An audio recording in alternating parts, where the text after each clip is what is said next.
कोणत्याही गावामध्ये जर आपण गेलो ना, हे बोलण्याची वेळ यासाठी आली आहे आणि हे सांगण्याची गरज यासाठी आहे की खऱ्या अर्थानं आज जर आम्ही समाजामध्ये पाहिलं, समाज सोडून द्या, पण घरात दोन भाऊसुद्धा एकत्र राहायला तयार नाही, हा आईंच्या संस्कारांचा परिपाक आहे. आज त्यांची एकही मुलं एक विचारानं आणि एक दिलानं काम करतायत. हे खऱ्या अर्थानं संस्कार आहेत. म्हणून आईंना जर श्रद्धांजली अर्पण करायची असेल ना, आदरांजली जर अर्पण करायची असेल तर पहिल्यांदा हेच करा की आईंसारखे संस्कार पहिल्यांदा आपल्या मुलांच्या अंतःकरणामध्ये रुजवा. कारण आज कोणत्याही गावात गेलं तर 90% प्रकरणं फक्त जमिनीच्या बांधांवरून आहेत आणि जमिनीच्या बांधांवरून भाऊ एकमेकांची डोकी फोडतायत. हे सगळ्यात मोठं वास्तव आहे महाराज, सगळ्यात मोठं वास्तव आहे. अहो आज एवढी भयानक परिस्थिती आहे, दोन भाऊ गाव सोडून द्याव पण दोन भाऊसुद्धा एकत्र राहायला तयार नाहीत. हे वास्तव आहे. आता नवरात्रीचा जागर आणि आता 2 दिवसांवरती दिवाळी आली. जी दिवाळी तुम्ही मी साजरी करतो ना, ही दिवाळी म्हणजे नेमकं काय आहे? अध्यात्मशास्त्राच्या पुराव्या आधारे जर आपण विचार केला तर प्रभू रामचंद्र आणि रावणाचं युद्ध झालं आणि त्या युद्धानंतर ज्यावेळेस विजय प्राप्त झाला, विजय प्राप्त होऊन त्या अयोध्येमध्ये आले. अयोध्येत येण्याचा जो काही काळ आहे तो पर्वकाळ, आनंदाचा काळ म्हणजे दिवाळी आहे.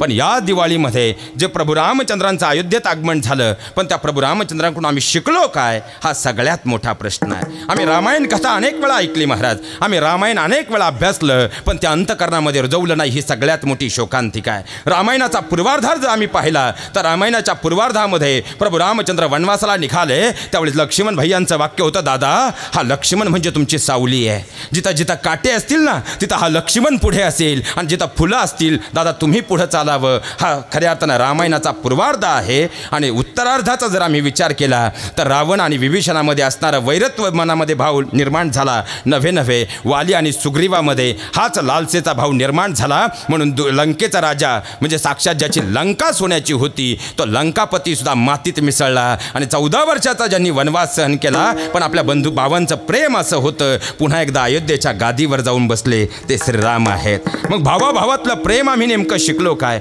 ज्यावेळेस प्रभू रामचंद्रांचा बाण रावणाला लागला आणि रावण खाली कोसळला ना, त्यावेळेस खऱ्या अर्थानं लक्ष्मण भैयाला प्रभू रामचंद्रांनी सांगितलं, लक्ष्मण तू समोर पाहतोयस ना, हा कोसळलेला रावण फक्त रावण नाही रे, जगाच्या पाठीवर 4 वेदांचा ज्ञाता असणारा हा रावण आहे. आणि साक्षात भगवान शिवशंकरांचा या तिन्ही लोकातला सर्वश्रेष्ठ भक्त जर कोण असेल तो म्हणजे हा रावण आहे. जगाच्या पाठीवर ज्ञानसंपन्नतेचा कळस जर आजच्या काळात कोण असेल तो हा रावण आहे. हा रावण सुद्धा शेवटच्या क्षणाला जाताना तुला जे काही ज्ञान देईल ना ते ज्ञान खऱ्या अर्थानं तुला विचारांनी अमर केल्याशिवाय राहणार नाही. म्हणून खऱ्या अर्थानं तुझ्या मनातील सगळ्या प्रश्नांची उत्तरं जाता रावण तुला नक्की देईल. आणि लक्ष्मण भैया निघाले.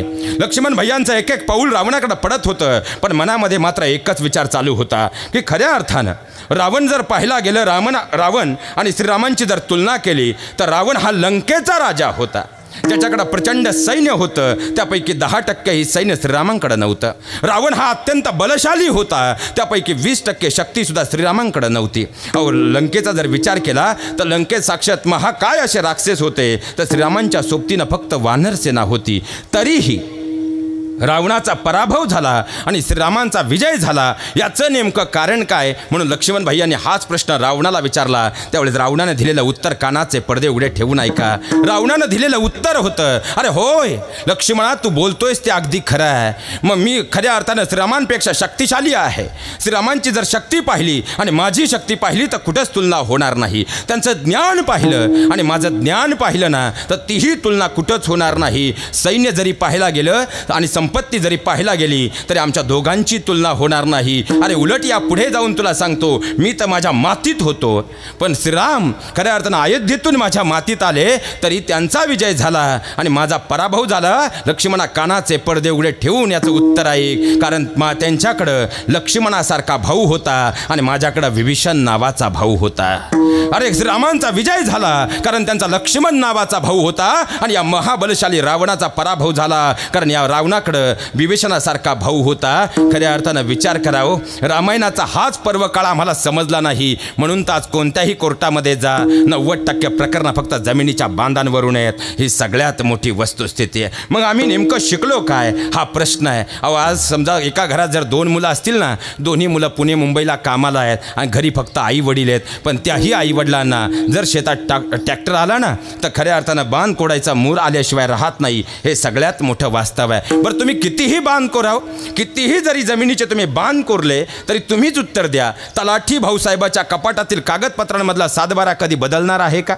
अहो, आमच्या मागच्या पिढ्यांचा जर आम्ही अभ्यास केला ना, तर मागच्या पिढ्या खऱ्या अर्थानं आनंदानं याच बांधावर उभ्या टाकल्या, एकमेकांसोबत आनंदानं जेवल्या आणि हजारो पिढ्या आमच्या याच मातीत गेल्या. पण त्याच बांधावरून, काहीच न पिकणाऱ्या बांधावरून आज एकमेकांचे भाऊ जर एकमेकांची डोकी फोडत असतील, कोणता समाज उभा राहतो आहे याचा नक्की आम्हाला विचार करायला हवा.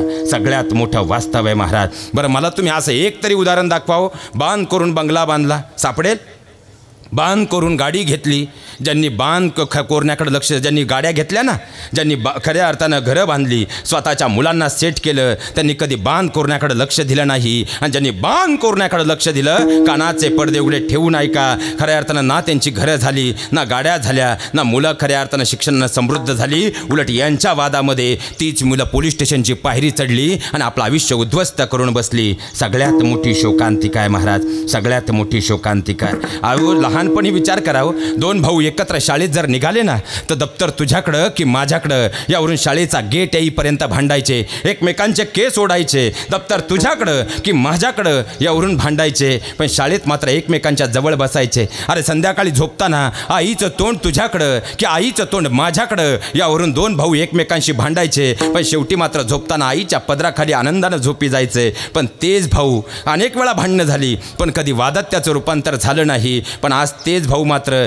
काहीच न पिकणाऱ्या जमिनीच्या बांधांसाठी एकमेकांपासून विलग होत आहेत. कोणती शोकांतिका आहे. अहो, तुम्हाला गाव शेठ म्हणत असेल, गाव तुम्हाला साहेब म्हणत असेल, पण सगळ्यात मोठं लक्षात ठेवा, ज्यावेळी कोरोना आला ना महाराज, आणि ज्या दिवशी तुम्ही पॉझिटिव्ह आलात, त्या दिवशी तुम्हाला जवळचे आणि शेठ म्हणणाऱ्यांचे मोबाईल अचानकपणे स्विच ऑफ येऊ लागले. आणि ज्या भावाशी तुम्ही कोर्टात भांडत होतात ना, तोच भाऊ तुमची लेकरंही तुम्ही ॲडमिट असताना सांभाळत होता आणि खऱ्या अर्थानं हॉस्पिटलपर्यंत डबाही घेऊन येत होता. हे सगळ्यात मोठं वास्तव आहे महाराज, हे सगळ्यात मोठं वास्तव आहे. अहो, तुम्हाला बांध कोरायचेत ना, नक्की कोरा. व्यासपीठावरून सांगतो, तुम्हाला बांध कोरायचे असतील तर नक्की कोरा, पण ते फुटभर जमिनीचे बांध करू नका हो. बांध जर कोरायचे असतील तर मनातील अंधश्रद्धेचे कोरा. हे बांध जर कोरायचे असतील तर मनातील लालसेचे कोरा. हे बांध जर कोरायचे असतील तर अंतःकरणामध्ये निर्माण झालेला म्हणजे गर्वाचे कोरा. हे बांध जर कोरायचे असतील तर आमच्यामध्ये निर्माण झालेले विषमतेचे नव्हे तर मनामध्ये निर्माण झालेले कटुतेचे कोरा. आयुष्य घडल्याशिवाय राहणार नाही. कारण महावैष्णवमाऊली ज्ञानोबाराय फार सुंदर सांगतात महाराज, राजहंसापुढे चाचूचे आरगडे तोडी जे क्षीर निराचे. राजहंस ज्याप्रमाणे पाणी आणि दूध वेगळं करून पितो ना, त्याचप्रमाणे प्रत्येक गावामध्ये आता इथं सोसायटी पण आहेत आणि ग्रामीण भाग पण आहे, दोन्हींचा समन्वय आहे. आता जिथं जे सोसायटीत राहतात ना, त्यांना माहीत असेल सोसायटीच्या खाली महिला वर्ग एक टोळी आहे, मंथरेची टोळी. या मंथरेच्या टोळीला काहीच काम नसतं, ती फक्त सोसायटीच्या गार्डनमध्ये बसून एकच काम करते, आज कोणत्या सासूसुनात भांडण लावायचं.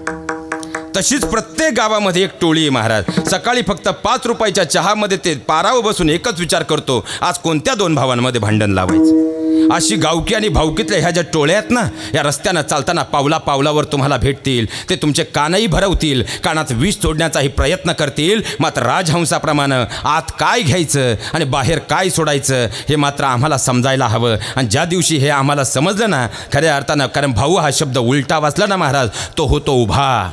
जो कोणत्याही परिस्थितीमध्ये आपल्या भावाच्या पाठीमागे हात ठेवून भक्कमपणे उभा असतो ना, तो म्हणजे भाऊ. आणि खऱ्या अर्थानं हेच प्रेम दोन भावांमध्ये निर्माण झालं ना, तर या जगाच्या पाठीवरती, कारण जिथं जिथं कुटुंब एकत्र आहेत त्या कुटुंबांचा विकास झाला आहे. पण जिथं जिथं कुटुंबांच्या मध्ये भिंत आली, ती कुटुंब मात्र अस्ताला गेली. हे सगळ्यात मोठं वास्तव आहे. आईनं खऱ्या अर्थानं दिलेले संस्कारांचा हा परिपाक आहे का त्यांचे तीनही चिरंजीव आज गुण्या गोविंदानं एक विचारानं आपलं एवढं मोठं साम्राज्य उभं करतायत. ही सगळ्यात मोठी आईंची कर्मरूपी पुण्याई आहे महाराज, पुण्याई आहे.